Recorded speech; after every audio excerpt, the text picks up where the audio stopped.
Alright guys, in this video we're going to be ranking the top 10 best swords for PvP, and we're going to be seeing which one's the best. Whether you're a sword main, or I don't know, maybe you want to pick up a new sword for a combo or something like that, this video will be helpful. I'll also be giving a score after each sword that I rank. With that out of the way, let's get into the video. Coming up in 10th place we have the Dark Blade. Now this may surprise a lot of you since, like, you know, the Dark Blade is the only sword in the game that costs Robux, but it's just not that good comparing it to all the rest of the swords. Just in case you don't know the moveset for it, I'll showcase it real quick. First move is a Z move, pretty cool. Second move is the X move, also pretty cool. Now I will say that both of the skills are able to Ken break. However, you have to hold down the X move in order to fully break somebody's Ken. Now for the cons, I know I just said the Z move can break Ken, but you have to literally be like right next to them in order to do it. If you're at a distance, then like it just does not break it and they can easily dodge it. Also, since you have to hold down the X move in order to break Ken, if you're doing a combo or something like that and it doesn't involve you holding the X move,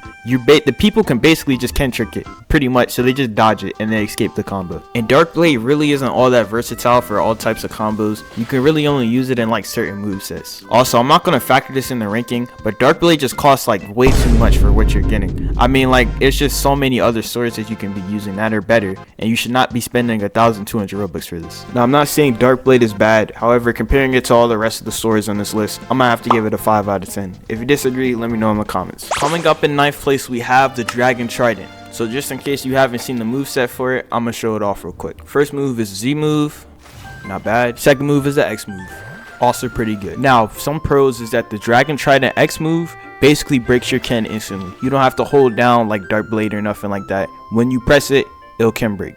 Also, this sword is great for starting combos, since as soon as you press the X move and somebody's stuck in it, they're like trapped and they're stunned, so you can just hit them with any combo that you want. Also, I forgot to mention, but the Z move also breaks Ken too. However, these are where the cons of the Dragon Trident start showing. So number one is that this sword has like 0 mobility. So if you're trying to move around quickly or something like that, or maybe you're trying to like use a skill to catch up to somebody, you're not doing that with this. Also, I know I just said that the Z move does break Ken, however, that's only the explosion. So if somebody's in the air and you're trying to like use this on them, they can just like dodge it. So taking in the pros and the cons, I think I can give this sword a 6 out of 10. It's not bad. Coming up next in 8th place we have the Gravity Blade. Now this is definitely one of the most used swords like in this entire game. It's like every single server I join, I always see some like 2.5 million bounty player using it. Just in case you don't know the moveset, I'm gonna showcase it real quick. First move is Z move, pulls them to you, pretty cool. Second move is the X move, puts them up in the air, then slams them back down. Now what makes this sword just like so strong is that anybody in the radius just gets pulled in immediately. So like somebody's like just close to you and you're not even aiming at them, they still get pulled in and you can do whatever combo you want to. Also, the Z move that pulls you in does break Ken, so you can't even Ken trick it either. Now you might be wondering, with all these like great things about the Gravity Blade, why is it ranked so low? I'm about to tell you. So let's imagine that we're using Gravity Blade, right? And you're using the X move. Well, the X move is actually Ken trickable. So while you're like literally bringing them closer to you, they can Ken trick it and then immediately hit you with their own combo, and you're kind of screwed. Also, Gravity Blade Z is very punishable, because if somebody has God Human and they know you're about to use a Z move on your Gravity Blade, they can literally just use their God Human Z, and then when you teleport them to you, they instantly just get an attack on you and they can do a combo. So it's literally one of the only swords in the game that can punish you if you use the moves recklessly. So I'm gonna have to give it a 6 out of 10. Coming up in 7th place we have the Fox Lamp. Now unfortunately guys, I do not have the Fox Lamp myself, so that doesn't mean we're not gonna be able to rank it. We can still rank it, it's just that there won't be my clips, so I'll credit any clips that I use in the description. If you don't know the moveset, I'm gonna show it to you real quick. First move is a Z move. It's pretty long, but it's pretty good. Second move is the X move, also pretty good. Now one positive thing about this sword is that it has great combo potential. So when you use the Z move on it, it basically allows you to stun your opponent. Also, both of the moves initially, the first hit, they do break Ken. Now I know I just said that the Z move does stun, however that's only if you don't Ken trick it. If you Ken trick it, then it doesn't stun. That's really all I have to say about Fox Lamp. It's not bad, not the best either, so I'm gonna have to give it a 6 out of 10. Coming up in 6th place we have the Dragonheart. Now if I made this tier list like 5 months ago or something like that, Dragonheart would be like #1 best sword in the game. However, it got nerfed like to the ground where like it can't even like get top 5. If you don't know the moveset, I'll showcase it real quick. First move is the Z move, pretty good. Second move is the X move, also pretty good. Now one good thing about this sword is that it has high area coverage, meaning like all the moves, they like cover a lot of like area. So like if somebody's like further away or something like that, You can use the X move to snipe them out, and if they're closer, you can just use the Z move on them and like do whatever you want. Now the reason why this sword isn't any higher and it's stuck at 6 is because the nerfs it's got. So the first nerf is that they made the Z move completely Ken dodgeable. So like you can literally just turn on your Ken, you don't even have to Ken trick. Just turn on your Ken and the Z move is like useless. It doesn't do any damage. And you may be thinking, oh, the X move has to be good then, right? Wrong. The X move can also be Ken tricked. So I'm not even mad that it can be Ken tricked. The problem that I have is that the part where you Ken trick it, that's the move that does the most damage. So let me show an example. So the first hit does break Ken, as you see. There's like 2 hits to this move, and the first hit does break the Ken. However, if you Ken trick it, this is what it looks like. So not only is the entire Z move like Ken dodgeable, but the X move, you can literally Ken trick the move that does the most damage. This sword sucks. If it wasn't for the area coverage, this sword would literally be in a top 30 list right next to the twin hooks. So with all of this, I'm gonna have to give it a 3 out of 10. The only reason why it's in top 6 is because of the area coverage. So I don't want to see y'all in the comments talking about, oh, how did you give it a 3 out of 10 but it's above Darkblade? Stop. Coming up at number 5, we have the Spikey Trident. Now, just in case you don't know the moveset for it, I'm gonna showcase it. First move is the Z move, pretty good. Second move is the X move, also pretty good. Now I'm immediately just gonna like jump into the cons. So the first con is that both of these moves are like Ken dodgeable, like you can just dodge it with Ken and Ken trick it.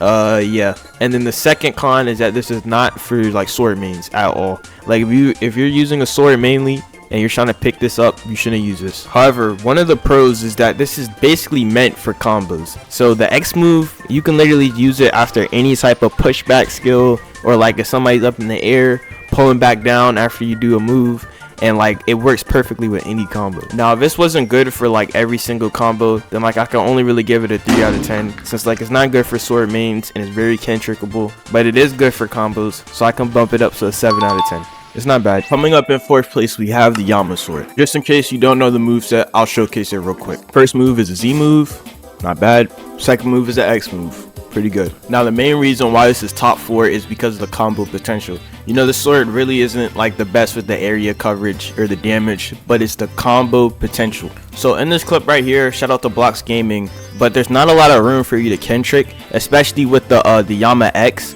which basically like breaks Ken while you're in it, so you can't like ever have an opportunity to try and trick out of it. Another example of this, shout out to Blox Gaming again, but you see how he uses the X move on the Yama? While it's there, it's like this lingering effect where like if you try and like Ken trick, it won't work. So you just have this combo that's like inescapable pretty much. Now if you're just like a spammer and you like to just spam all your moves, this sword is not for you. But if you actually like doing combos and things like that, you should definitely pick up this sword. That's why it's so high up on the list, but I'm gonna have to give it a 7 out of 10. It's not bad. Coming up at number 3, we have CDK. Now CDK is one of those swords that are like really hard to get, but it is like one of my favorites. If you don't know the moveset, I'll showcase it real quick. First move is the Z move, pretty cool.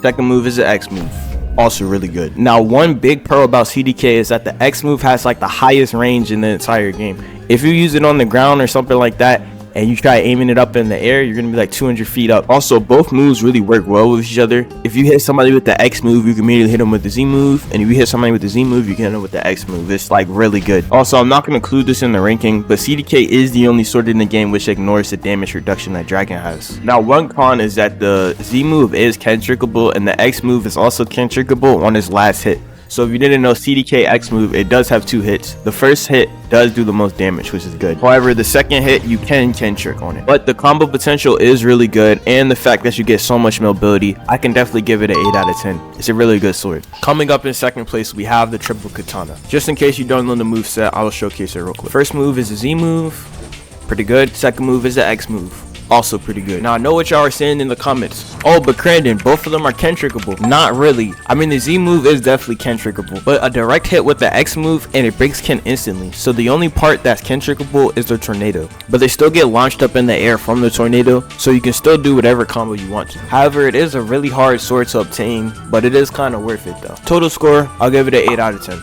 It's not bad. Coming up at number 1, we have the Shark Anchor. Just in case you don't know the moveset for it, I'm gonna showcase it. First move is a Z move, really good. Second move is the X move, extremely good. Now one good thing about this sword is that it has a really good hitbox. So while I'm holding down the Z move, it basically makes like this thing that goes around me over and over again, and whoever gets caught in it has to like get stuck with me, and then if they don't like try and ken trick it, then I can just throw them away and it does even more damage. Unfortunately, the X move on Shark Anchor is ken trickable. However, it's only the second hit that's ken trickable. So if somebody's like trying to ken trick it, you can immediately do a move right after and they can't counter you back. Also, the sword is great for sword mains and for fruit mains, and the combos are incredible also. So for the total score, I think I can give it a 9 out of 10. It's really good. So that is the end of the video.